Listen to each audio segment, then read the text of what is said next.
You are listening to the Yasmin Essa podcast. Assalamu alaikum wa rahmatullah wa barakatuhu. May the peace and blessings of Allah subhanahu wa ta'ala be unto you. This is your host, Yasmin Essa, and I am the founder of Wellness with Yasmin, where I coach women and their families to live healthier, happier lives for the sake of Allah subhanahu wa ta'ala. I am a board certified holistic health coach, and I work with women through one-on-one coaching and online courses. Thank you so much for taking time today to spend with me and my special guest.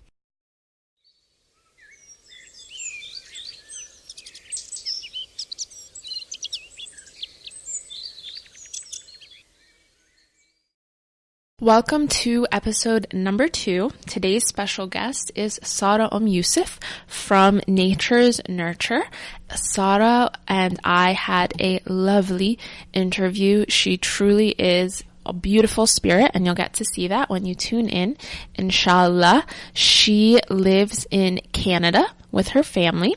She was actually born, her and her husband were born and raised in the US, but 10 years ago they moved to Toronto, which she says is one of the best decisions that she's ever made. She's a former school teacher, similar to our last guest, Doria, and she is a stay-at-home mom of her 3 kids, ages 6 and under. She's been blogging over at Nature's Nurture for the last 6 years, all about natural and non-toxic living, and her approach is to take small steps to creating a non-toxic home, and she consults with families to help them do that as well. I love that because it's so important to break big things down into small pieces, and you'll hear her talk about that on today's interview, inshallah. Besides geeking out, in her own words, and from one geek to another, geeking out is so much fun, but she says besides geeking out, while searching for safer alternatives to products they love to use in their home, she loves to dabble in photography, reading, and drinking lots and lots of coffee. So without further ado, enjoy today's interview, and if you find it of benefit, please consider leaving a review. Assalamu alaikum wa rahmatullah wa barakatuhu.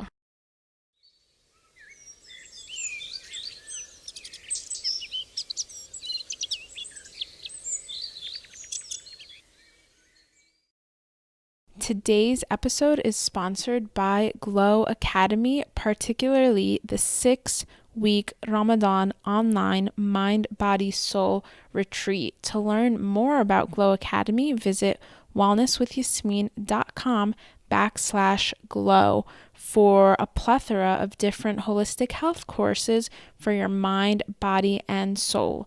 For some preview classes, you can also visit wellnesswithyasmin.com/sample. Thank you to Glow Academy for making this episode possible.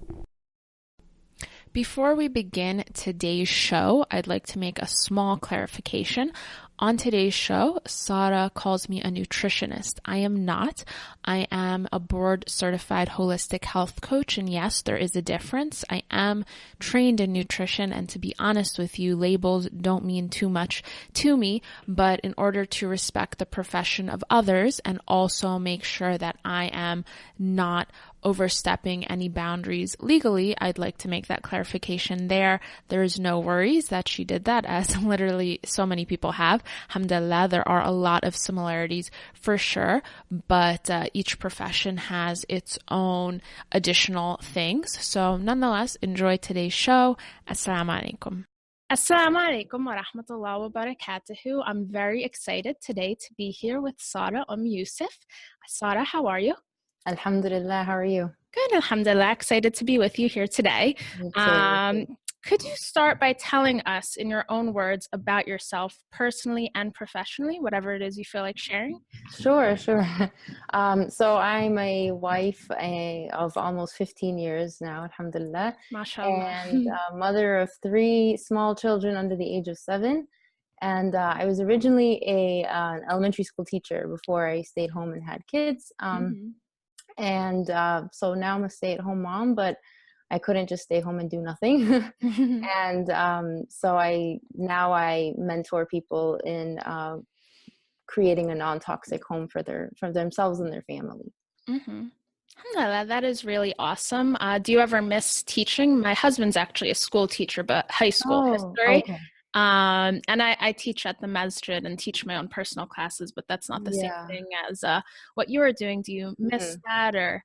I miss the kids, Mhm. honestly, but I can't say that I miss the nitty-gritty of the classroom Of and course. you know what I mean? Yeah. But Like I the do red miss, tape and things like yeah, that. yeah, all the bureaucracy Yeah. as we say, yeah.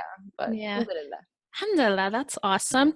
So, as you mentioned, you mentor people in living a non-toxic lifestyle, and I know that you do that through your blog, Mhm. Nature's Nurture. Do you mind telling us how that came about? I know because I read it on your website, but do you mind sharing? And you might have some cool things that aren't on there as Yeah, there's stuff that's not on there. It actually really it started like 10 years ago now when well. Wow. it really wasn't meant to be a blog. It was just me making changes in my life and my Mm-hmm. home, and then family and friends wanting to know what these things were. So my husband's a web developer and app developer, Mm-hmm. and so he's like, just start a little website so you could post everything on there, so you don't have to keep sending a million emails every day. Mm-hmm. So that's what it was, and it was never meant to start a community or anything like that. But subhanallah, like, Allah's rizq comes in ways that we can't imagine, and then it took off, mashallah. Alhamdulillah, that's very awesome. And your website also has an app, from what I understood. I know I was Yes. checking that out as well. Do you want to share anything Yeah. about that? Yeah, that it again, begging my husband to build me an app just so that I could reference it personally. And he used it as his first mobile app project, so it worked out for both of us, alhamdulillah. Mhm. And it just makes searching for things much easier, and it's doing well, alhamdulillah. Mm-hmm. Alhamdulillah, that's very awesome. So, like 10 years ago, we're talking like 2008. Yeah. Yeah. And non-toxic living, I mean, more and more people are talking about it now, Mhm. but I feel like it wasn't that spoken about Yeah, back then. Would you agree with that or? absolutely. It's had a big, huge boom since around 2011, 2012. Mm-hmm. And that's actually right around like 2010, 11 is when I started the blog, like officially, got an actual domain and started actually Mm-hmm. taking it seriously. But yeah, before then, even for me personally, it was more about, I don't want to keep buying all these products, and how can we save money, and at the same time, learning that, okay, these products might not actually be that great for us. Mm-hmm. It's a multifaceted situation. Mm-hmm. Yeah, absolutely. Absolutely. In terms of your own personal life, are there any non-negotiable daily types of habits that you have at all? Hmm. Um, so non-negotiable. Actually, this is something I just started doing like within the past couple of months. Uh-huh. Um, Usually I'll make dua, like I absolutely have to make my dua either after Fajr or after Isha, or ideally both. Mm-hmm. As during the day with kids around, I'm alhamdulillah lucky that I can just get my salah in and Mm-hmm. concentrate. But what I did start doing is after my Fajr salah, my dua, I kind of use it as a way to sort of set my intentions for the day. Mm-hmm. So whatever I have going on for that day or for the week or what have you, someone's coming, I'm going, like I try to tie my dua to these things. So for example, this morning's dua was about our interview right now, just kind of making it something beneficial for us and the ummah. And it really helps get my mind set in the right place, and just reminding me of what the purpose of my day is. Mm-hmm. So I'm really happy that I started that. It's very helpful. Alhamdulillah, that's very awesome. I'm definitely a big believer in intentions, and I think that it's so important and helpful, especially when I feel like there's always all these different things that are distracting us, or in our, especially with Yeah. technology and social media, which is awesome. We could do, Yeah. I mean, I wouldn't even know you if it wasn't Yeah, for yeah. that, but, or so many awesome people and so many Hmm. awesome things.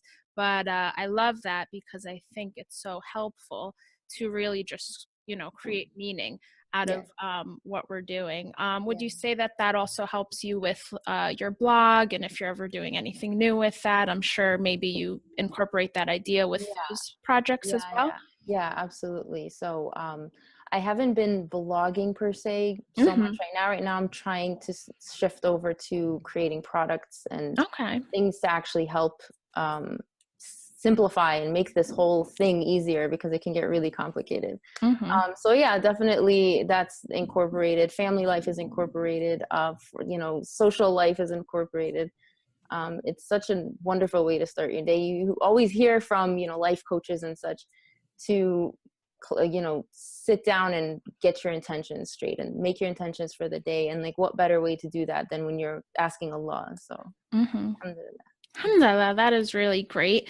And for those listening, we'll have all of the information to how to find Sarah's work and whatnot, inshallah, and so that you can stay up to date as you create those cool new things, inshallah. And, a little bit of an off the books question that we didn't have planned. What tips would you give to someone? I know from following some of your work that you really are a big supporter of doing things one step at a time. I think that that's so important. Personally, from a personal perspective, I first got into like non-toxic living around like 2012.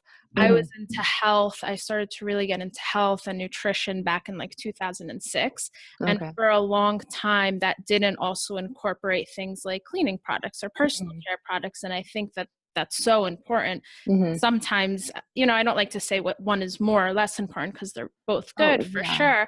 But nonetheless, I was blind to that for like 6 years, so and I remember that it could be very overwhelming, and certainly if you try to go into it gung-ho, it could be very overwhelming. Like So what that can be recipe for disaster and failure, and just throwing your hands up in the air and just, I'm done.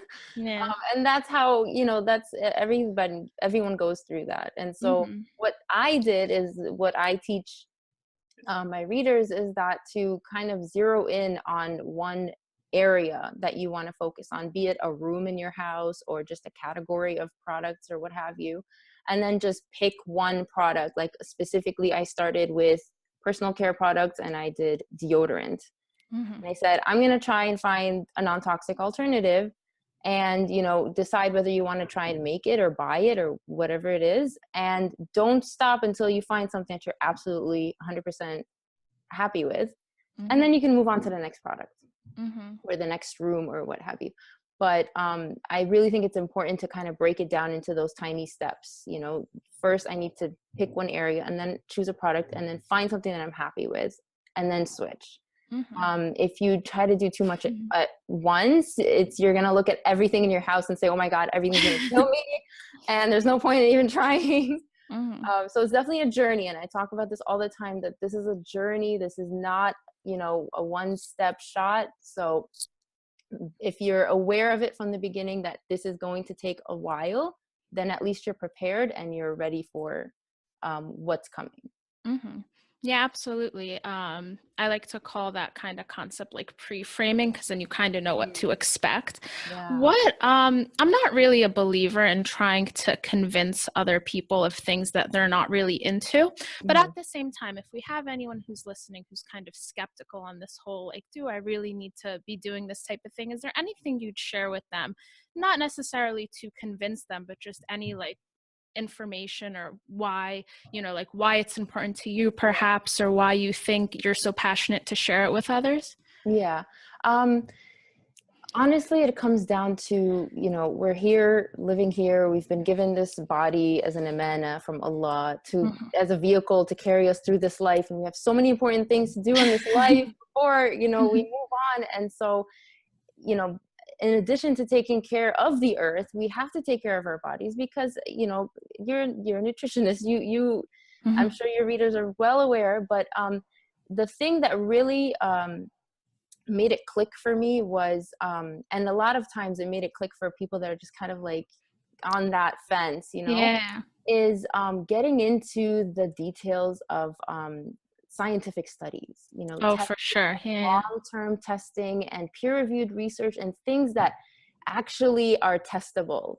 And when you're testing the levels of toxins, whether it's in your products or in your body or in your home, and you see numbers and you see, scientists and researchers talking about this and warning about these things, it makes you stop and think, like, maybe, these companies that have been selling us these products for so long, maybe they didn't do, I won't say that they had negative intentions, but maybe they didn't do their due diligence or long enough testing. And that's absolutely proven fact, is that we're not testing things long enough.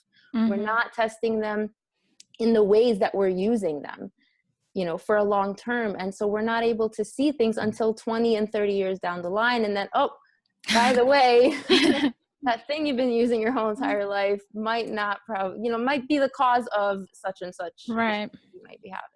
So it's about protecting the blessing that Allah has given us and doing everything that we can in our power to take care of ourselves and our families and the world that we live in. Absolutely. Jazakallah khair for sharing that. And I think that that's so important, and it's helpful to look at the science and whatnot. Going back a little bit more personal, one question that I'm asking a lot of people that I'm interviewing is, what stresses you out, if anything? That's a good one. And anybody who knows me will tell you that it's like discord or disorder. Like, I'm a very orderly person. Not to say that I have a very neat, environment. You have kids, and there's no such thing. But discord, even in like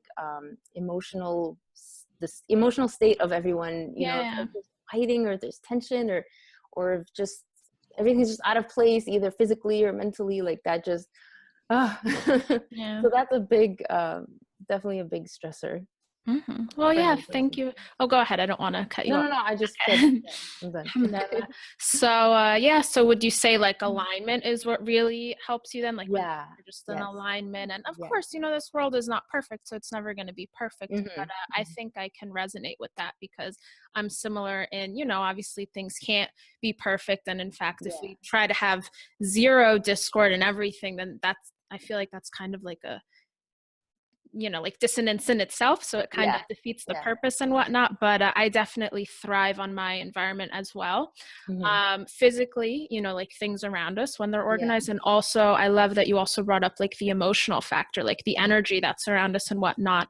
What would you say that you do when you feel either stuck or overwhelmed, whether you're working on something and you hit a wall, or you're not sure how to move forward, or even just overwhelmed? You have many different roles in your life as a, what do you do? Anything in once I figure out what is the trigger, I just take a break from that thing. And I've done it so many times, even just with my blog, for example. Like, I've taken 3 month, 6 month breaks where I'm done. It's blackout.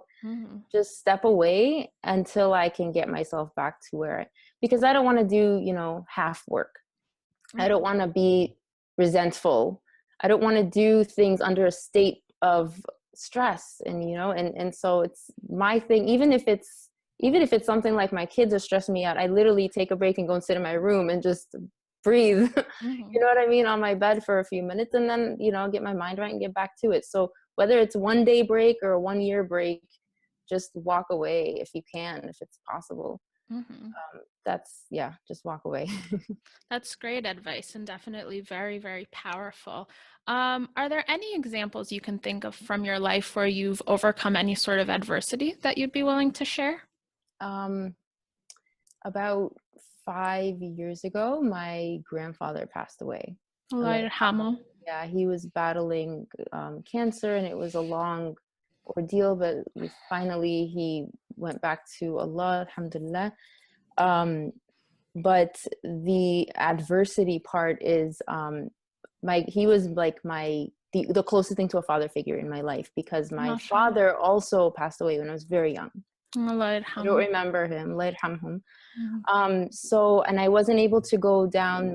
My whole family lives in Florida. I'm up here in Canada. I wasn't able to go down for the funeral. I was early pregnancy of my second child, and so it was a depressing time of just feeling like, how can I not be there, and how can I have missed this? And just it was a dark time, but alhamdulillah, my husband was there for me, but made me realize that the only thing I can do, I can still do things for both my father and my grandfather, Allah yarhamhum, and that's my dua and my actions here on earth, which will benefit them. And so over time, it completely flipped around, and it's become a daily habit now for me to make like a special dua that I have just for them. every day after every salah. And so yeah, it was going back to the dua thing. Like it's such a powerful thing that can bring you up from really dark times. SubhanAllah. Alhamdulillah. Alhamdulillah, Jazakallah khair for sharing that with us. And, may Allah subhanahu wa ta'ala be pleased with both of them. And I ask that you're all reunited, inshallah, with all of your family, inshallah. And I'm sure that that's so helpful, whether someone listening has lost someone or maybe even been in a similar situation. I could think of someone close to me who under certain circumstances was in a different country like a year ago and couldn't be there for his father's funeral, and I can't imagine. But regardless, I love how and that's not to sugarcoat how difficult I'm sure some days were, but nonetheless how you've taken it and made it into something awesome. And yeah, the power of dua and the fact that you're helping them in their scales, inshallah, is really inshallah. really beautiful. Would you give any advice to your adolescent self? I don't know about you, but sometimes I reflect about things earlier in life and try to gain, they say hindsight is 20/20 and it is. But do you have anything like that? Yeah, that's a good one. Always, always, always, everything happens for a reason.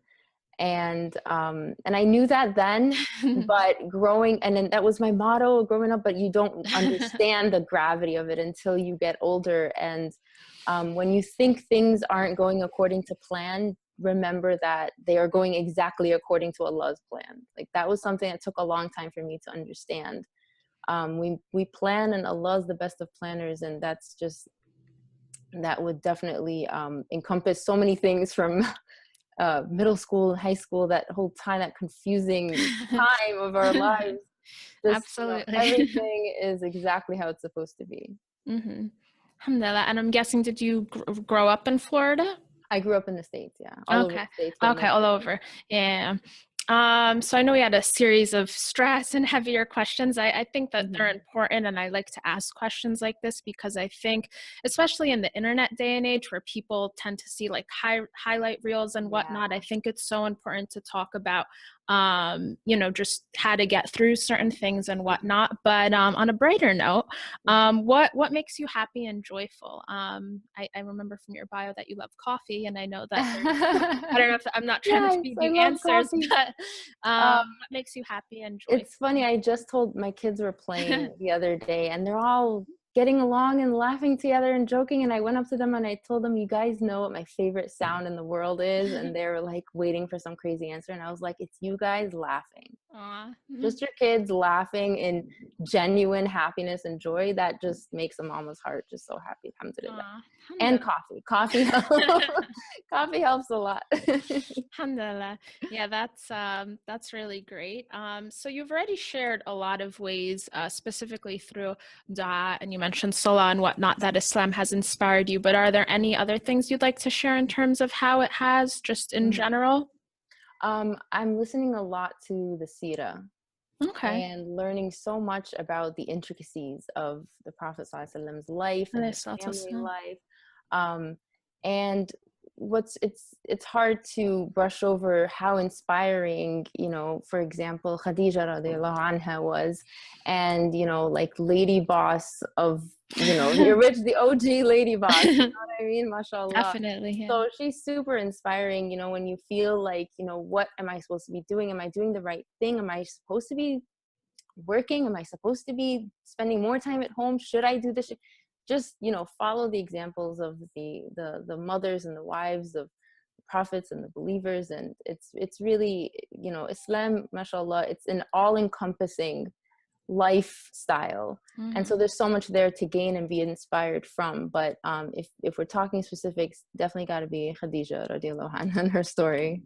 MashaAllah, that's really awesome. And yeah, I feel like the seerah is like just this like ocean of just like continuous knowledge, a gold mine. Yeah, absolutely. I teach on Saturdays at the Masjid 6th and 7th graders, and my 6th graders, we do the Medina period of the seerah. So I've been doing this for many years now, and I feel like every year I still, like, even though I'm teaching like the same curriculum, and nonetheless I tweak things and whatnot, but I just feel like there's always You know what I mean? Like, it's just like more to learn and absolutely. discover. Yeah, Yeah. absolutely. Mashallah. And I'm a big fan of Khadija radiallahu anha as well. Alhamdulillah. So I love, in my work, I love to talk about how important it is to stay in the present moment. But at the same time, I think it's exciting to reflect on the past and look into the future, knowing we don't necessarily, control what happens, or your minds may change. But generally speaking, as a fun activity, where do you kind of see yourself 15 years from now?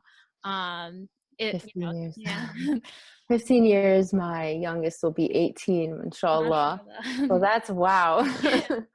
At that point, a dream ever since I've had my first child was, I went in the more natural route, and I went with midwives and that whole route, and birth centers and home birth and all that. So I've always been fascinated with birth, and I seriously always told myself, when my kids are older and they're khalas, they're on their own, I would love to go and study to become a doula, or a birth helper, and just help women through birth, and see the beauty of birth, and see the power of their bodies and what it can do with this amazing miracle and blessing from Allah.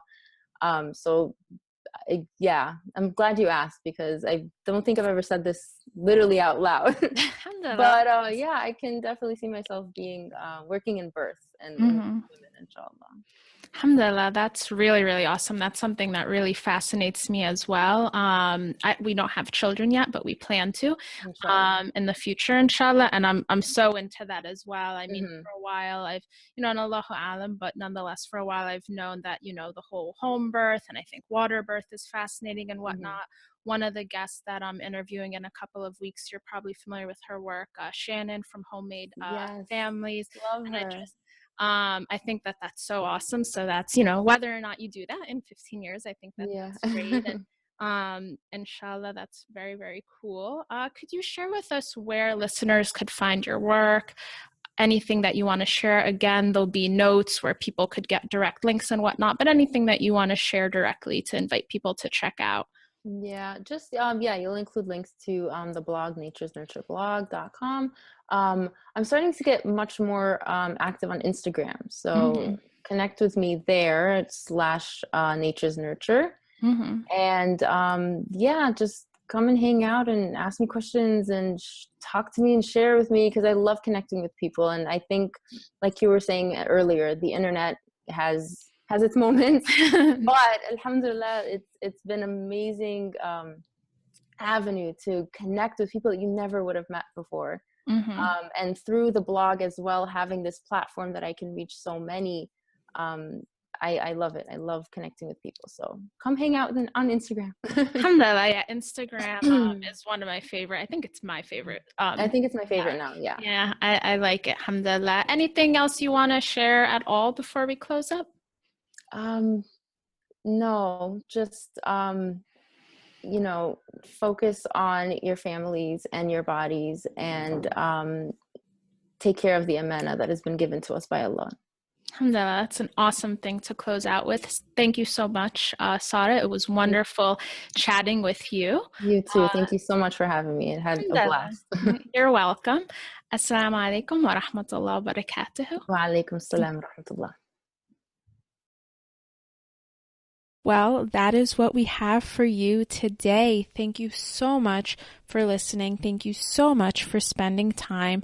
I hope that you found today to be valuable, and I hope that it will inspire you in your own life.